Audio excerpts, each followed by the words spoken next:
Voilà, bienvenue dans cette vidéo. Je vous propose d'étudier l'introduction de Longtemps d'Amir. Si vous restez avec moi jusqu'à la fin de la vidéo, je vous propose une petite surprise en bonus. Et en attendant, on va tout de suite détailler tous les accords et tous les arpèges de cette jolie introduction.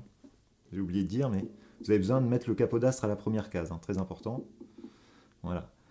Et donc le premier accord, ça va être celui-ci. Alors il est très intéressant cet accord parce qu'il se substitue un accord de sol majeur, il va sonner plus riche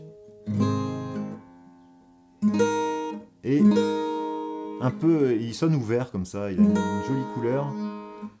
On finit sur une neuvième et on va surtout avoir ces deux notes sur les deux cordes du milieu qui sont identiques. Alors, a priori ça sert à rien. Eh ben si, en fait ça va être intéressant parce qu'elles n'ont pas tout à fait le même timbre. Et quand on va faire l'arpège,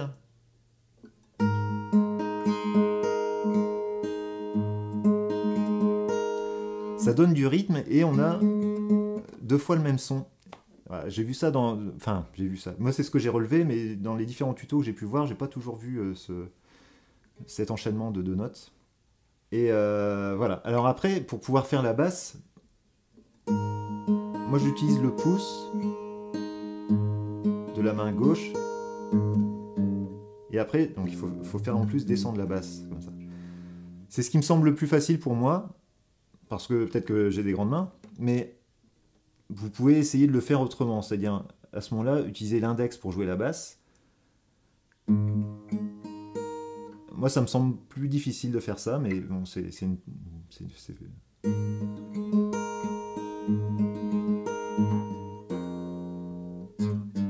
avec un peu d'exercice, il y a peut-être possibilité de réussir à faire ça.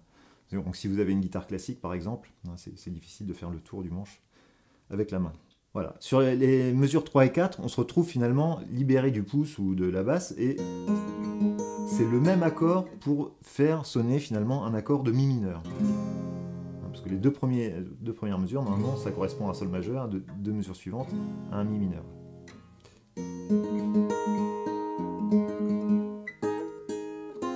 Le petit effet ici, sympa aussi, hein. Avec une appoggiature, c'est-à-dire on fait... Je mets le doigt écrasé sur les deux cordes à la troisième case par rapport au capodastre. Et après je viens taper avec mon annulaire sur la cinquième case avant de rejouer les notes à la troisième case et les cordes à vide. Voilà. Ensuite on passe au Do majeur, donc vraiment un Do majeur classique. Et une descente de basse, donc Do, Si, pour arriver sur le La mineur. Avec un petit effet super aussi. Je lève l'index et je le repose. Donc sur les trois dernières notes, hein, il y a cette petite astuce ici.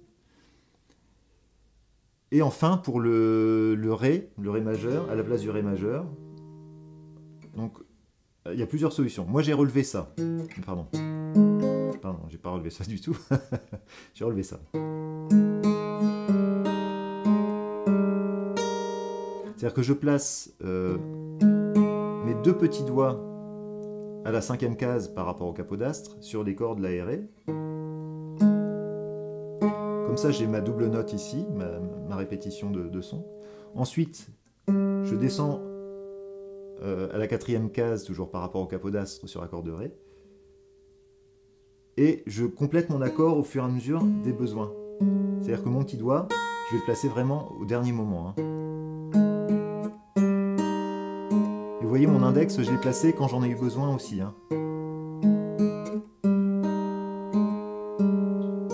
Voilà.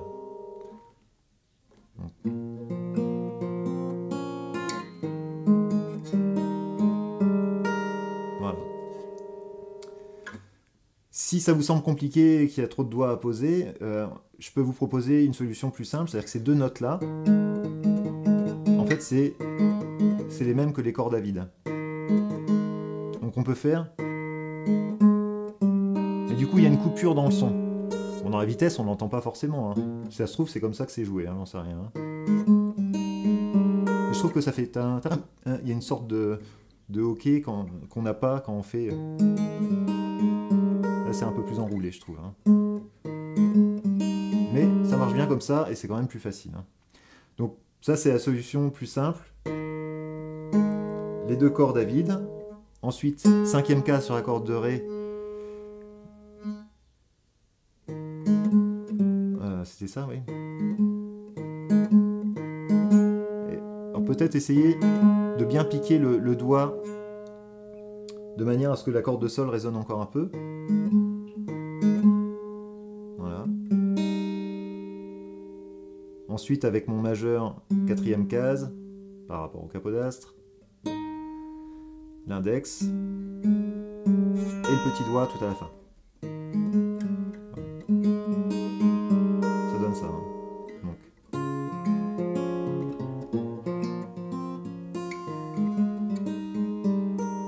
C'est plus simple et ça marche assez bien quand même. Voilà, j'espère que le contenu de cette vidéo vous a plu.